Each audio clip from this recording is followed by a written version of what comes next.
right, here we go with fallacies that are my favorite. Please take a look at all the pages that I offer you with all the different memes and try and make it as memorable as possible. Let's get into it. False analogy. This is where you're comparing two things that are not alike in any way, shape, or form. An example would be anti-smoking laws won't work because prohibition didn't work. Those are smoking and drinking, these are two different things. You cannot compare the two. A more recent one would be the Capitol riots versus, the LA protests. That's not even comparable in any way, right? So these are two things. They are not comparable. That is a false analogy. Some examples we have from the book is when we talk about using spring soft fabric softener or fabric sheets next to actual fresh air. When you put the two together, you can see as an example of why they don't compare, much like you would put the anti-smoking laws next to the prohibition law, prohibition, and how those don't compare. Same as the January 6th with the LA protests. You can put those together and explain how they don't compare. Here we do, again, spring soft and fresh air. Spring soft would be, those dryer sheets. Well, they're different from fresh air. First of all, they have smell that is induced by chemicals versus fresh air, which is just fresh air. Spring soft is a constant cost that you would have for using those versus if you were to use fresh air where you just hang one rope and that's enough. Spring soft would be quicker because you would use a dryer versus the fresh air, which is time consuming. All right, that's how you can see the two are completely different. The reason why I say false analogy, we use it with ads all the time, comparing one thing to another, and they are nothing alike. So comparing spring soft fabric softeners with the fresh air, you're comparing two things that do not need to compare. Other examples would be talking about, like, if my parents said, I watched television shows all my life and I came out just fine. Well, 20 and 30 years ago, you were seeing a lot different things than you are now. Kind of like computer and video games. What I played, kids now are playing something completely different, right? Anyway, so just think about that. We could also say two comparisons would be me and you in the sense of, I didn't have to study or take notes and I got an A on that test. And then someone else would be like, well, that doesn't mean, because that doesn't account for the fact that maybe I have experience in it while someone else might not have the same experience, or, that sort of thing. So we're not comparing the same thing. We're comparing apples and oranges. You might say that another example is when someone is supporting a position by comparing one particular idea or situation or a plan to another, and they try to evaluate that and assume that is the same, and it is not. When you start putting them next to each other, you go, I realize these two things are not the same. That is a false analogy. All right, post hoc ergo propter hoc, one of my absolute most favorite fallacies, and I don't know if it's just the name or what. They also call it false cause. I would prefer if you used post hoc ergo propter hoc when you go to use it. This is when it says after the fact, therefore because of the fact. This is in lines with a lot of myths or understanding of what lucky might be. The false cause occurs when there's no real proof that one thing proved the other. And we can talk about causation versus correlation. Okay, so correlation is a connection between the two. All right, there's a connection between the two in some way, but a causation is where in the connection there's an actual cause that happens. Okay, so a correlation is sometimes the first step in exploring the causation. Like, it seems like there's a correlation, but that doesn't mean there's an actual causation. It seems similar, but you need to have that evidence. You need to have that proof to show that is the case. Okay. Again, oftentimes this follows suit in superstition. Find a penny right side up, all good day you'll have good luck. Or maybe, you tripped on a thing and then all day you were miserable and you blamed the trip on, the reason why. Post hoc ergo propter. You had a bad day because you tripped on a rock, right? Post hoc ergo propter hoc. Just because does not mean therefore. Okay. This happens all the time. Politicians do it, and you see it all the time. Oh, I didn't make this mess, or they take credit. Oh, the reason why it's so great is because I'm here and it happened, even though we all know that it does sometimes take time before whatever president or politician, whatever, before the things that they put into action actually take place. Okay. All right. Oftentimes, post hoc ergo hoc is used to place blame. You could do that on I failed the class because the teacher hated me, or the reason why our team lost is because we weren't playing at our home field. Right? Always trying to find the blame for the reason for something happening. Using blame as the cause.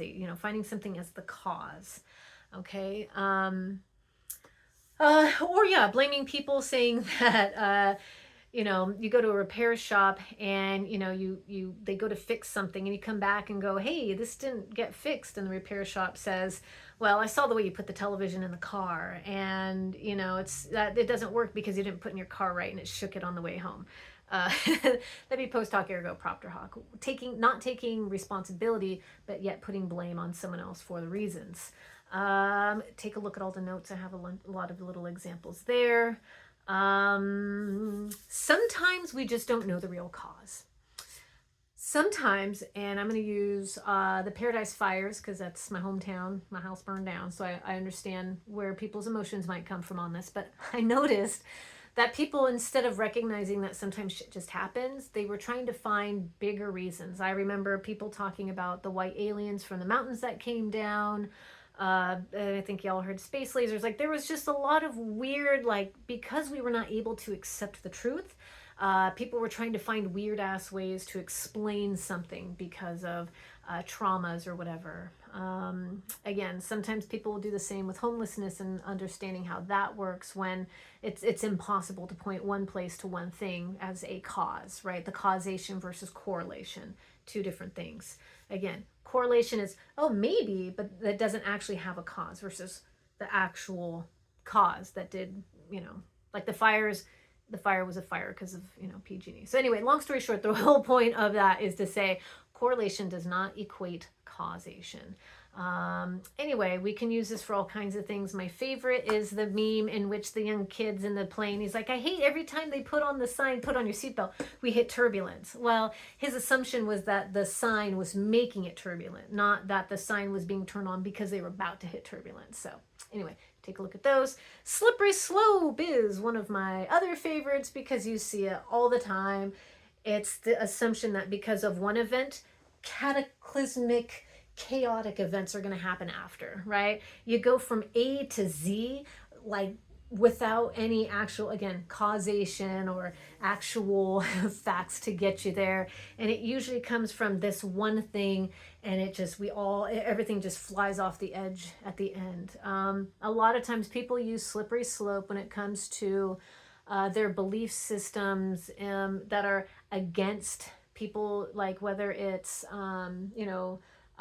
gay marriage. People say, oh, if if there's gay marriage, and then people are going to start marrying animals, right? Like this weird, how did you even get there? That is a slippery slope where they take one incident and take it so far, you're like, I don't even know how you got there. Okay.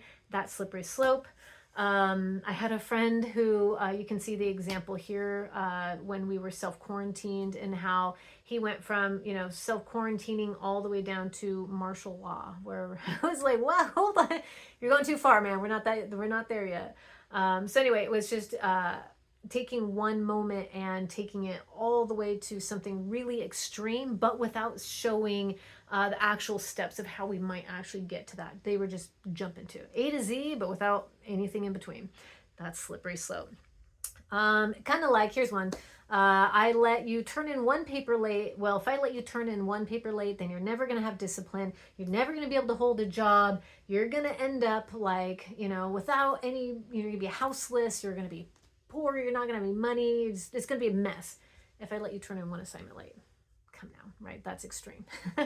Though I do admit that it is enabling if I allow too many things, because then you don't learn time management. There's that. I mean, maybe time management might be the thing, but you're not going to, be without a job because you turn in an assignment late. Okay, you're just going to lose some points. Okay, straw man fallacy. This is where we have, you set up a weak or a negative argument that claims that is what is being held by your opponent, right? So it's a straw man. It's a fake. You're in a boxing match, right? And you go to fight this person, but then you knock out the straw man. I win. Well, you didn't actually, it wasn't the actual opponent's argument. You pulled something very weak from that and then knocked that out of the park and made it seem like you won the argument when you never even actually addressed the argument itself. It's where you just distort that person's argument so that you can attack it more easily. Y'all, this is just all over the internet. I see it all the time. They move these things around to try and get to like, oh, see, you were wrong. It's like, we didn't address the issue. An example here that we have is the AK-47. So someone's, this would be someone's argument. AK-47 should be outlawed. Nobody needs that much firepower to be protected. That's the argument. It's just the AK-47s. That's it. Now, someone who's doing a straw man argument would then say, my opponent is against all guns and self-protection, and they would allow criminals to possess, guns, but yet law-abiding citizens would not. And it's like, hold up. The argument wasn't about all guns. It was just about the AR, the AK-47s, which nobody should have, right? I guess the argument could be, well, if the criminals have it, we should have it, right? There's always that. But anyway, the argument was purely just on that one gun, not all guns. And that was the straw man to say, oh, well, they said all guns. That's not what I said. Okay, so be mindful when you are making arguments with people that you aren't pulling a straw man where you're trying to manipulate the argument to act like you won that when you didn't really address the issue in the first place. Okay, hasty generalizations. All right, that is the assumption that if one, therefore all. This one thing happened, then it's all the things have happened. When we talked about inductive reasoning, remember we said most, right? Maybe most might have been the thing.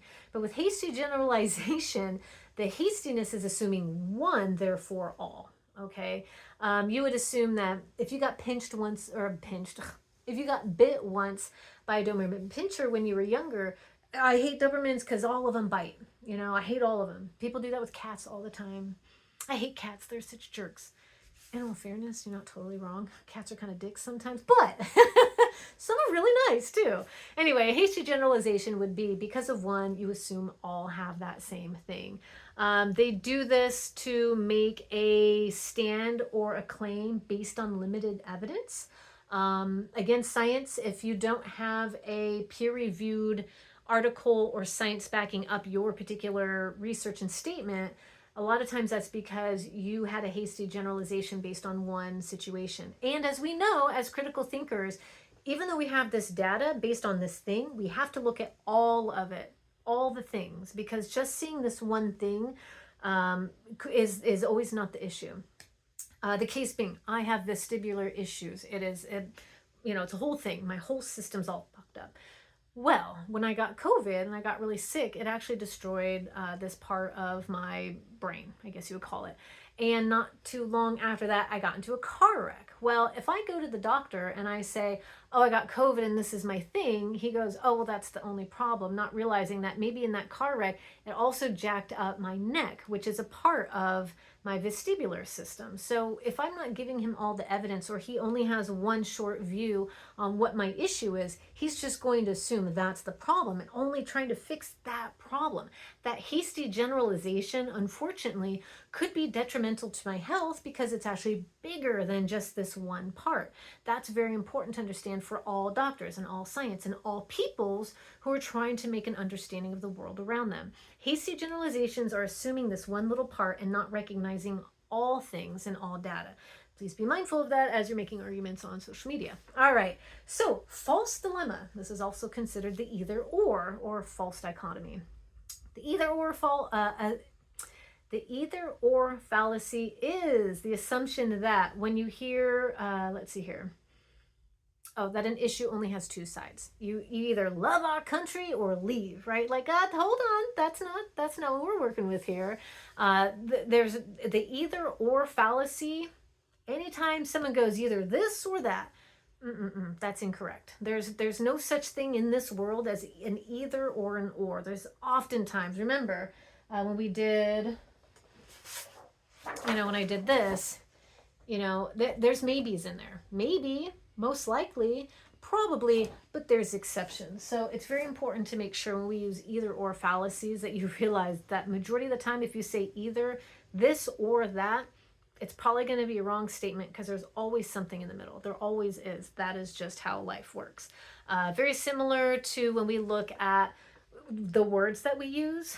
oftentimes, unfortunately, the way our dialogue works, you have beautiful and ugly, and it's hard to really find things in the middle, right? Like, I don't know, I guess pretty might be one, but still we're leaning in these, like, this is literally the problem in the world right now, is this either or mindset. You're either a Democrat or a Republican. You're either a liberal or a conservative. You're either, I don't know the two words, I don't know, a progressive or a MAGA person. I don't know. I can't remember what they're all called. But you know what I mean? Like these just wild down the lines. You're either this or that. We need to stop doing that, because that is a false analogy, not only in general, it is a false analogy about humanity and humans and the ways in which we think. And also, that is not critical thinking to put people in that space. Critical thinking is recognizing that there's a lot of in between. Take a look at the notes here. That'll help you understand the reason why it's very easy that people make this either or, because sometimes it helps people give a clear-cut thing. You're this or you're that. You're either, I don't know why I keep using this, but you're either Democrat or you're Republican. We put people in these categories to help ourselves, to help our own brains, because to be open and critical thinking and recognizing that all people are complicated is really hard, because not only that, we have to be empathetic, we have to be compassionate, we have to be understanding, and we have to change our beliefs in order to be understanding of either side. Okay, so it's really important that we try and pull away from this either or fallacy or fallacious thinking, because it does you no good and it's wrong. It's always going to be wrong. Okay, it's rare that you're going to see only this and only that. There's always a gray area too. I know that was super vague, but I think you get the general idea. Take a look here. It's also in the book, and I do have memes to help you out. Again, you want to avoid polarized thinking. That's the whole point here. Okay. All right. Begging the question. It results when you present a debatable question as if it were fact. Okay. Let's see here. It's usually buried in a larger argument. One of them is the immoral book, Huckleberry Finn, should be removed from our schools because it's going to corrupt young minds. The issue here, the begging of the question, would be that the book itself is immoral. Okay, that is a fallacy right there, because they didn't prove it. They just said it as if it was a proven fact, in which it isn't, right? Like, you to be able to say that, you'd have to say it as if it was proof. Take a look at my examples. They do this a lot in ads. You'll see this in ads, like, why wouldn't you call 1-800-DENTIST for your thing? Like, I don't know, why wouldn't I? That's begging the question. Okay. Oh my God, I have a terrible example here.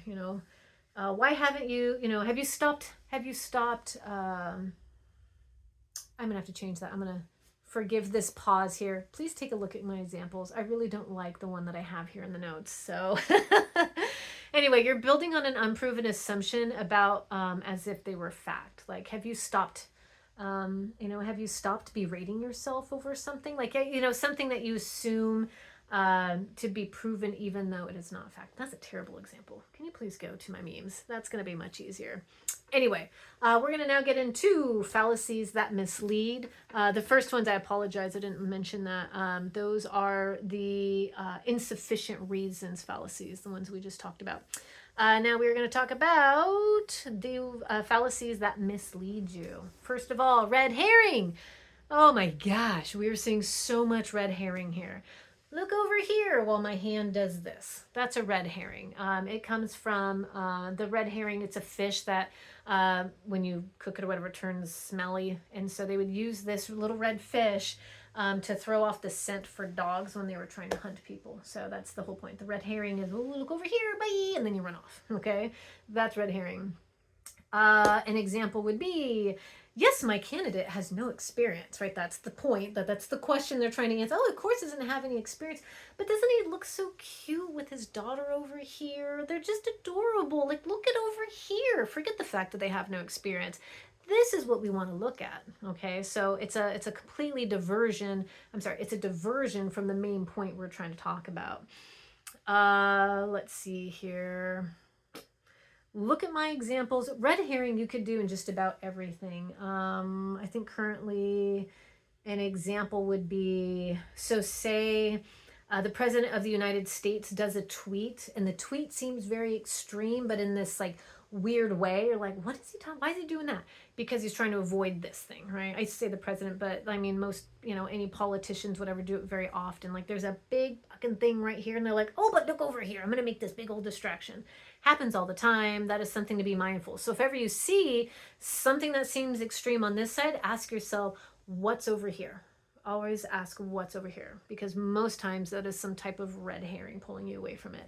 Ad hominem. There's another example. Very often, I recently just saw, again, one of the admins, in the current government had done this exact thing where they attacked the person rather than the issue. I think it was Kristi Noem, and she talked about a picture of AOC, and she was like, look how fat AOC is getting, right? And so she was making, pointing a finger at this person's looks and their behaviors, but not actually looking at like their actions, right? And so that's the issue. Give me 1 second, my cat just came in.